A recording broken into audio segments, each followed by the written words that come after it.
রমজান মাসের ফজিলত সম্পর্কে, গুরুত্ব সম্পর্কে যদি বলতে যাই, পুরো মাস আলোচনা করে শেষ করা যাবে না। এই রমজান মাসে আল্লাহ তাআলা এত বরকত রেখেছে যে আপনি অন্য দিনে যদি একটা নেক আমল করেন, আল্লাহ তাআলা বলেন মান জাবিল হাসানাতি ফালাহু আশরু আমসালিহা। কেউ যদি একটা নেক কাজ করে তাহলে তাকে 10 গুণ সওয়াব দান করা হয়, 10টা সওয়াব দান করা হয়। কিন্তু যদি এই রমজান মাসে নেক আমল করে, আল্লাহ তাআলা একটা নেক আমলের পরিবর্তে 70টা নেক আমলের সওয়াব দান করেন। সুতরাং আপনি একটা নেক আমল করলে অন্য মাসে পাইতেন 10 নেকি, আর রমজান মাসে যদি করেন 10 কে 70 দিয়ে এখন গুণ করেন 700 নেকি। তার মানে একটা নেক কাজ করলে কত সওয়াব? 700 নেকি, 700 সওয়াব।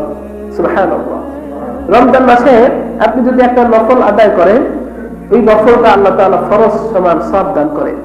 আর আপনি আমি যদি একটা ফরজ আদায় করি তাহলে আল্লাহ তাআলা 70টা ফরজ আদায়ের সওয়াব আল্লাহ তাআলা দান করেন। এত গুরুত্ব, এত ফজিলত রমজান মাসের।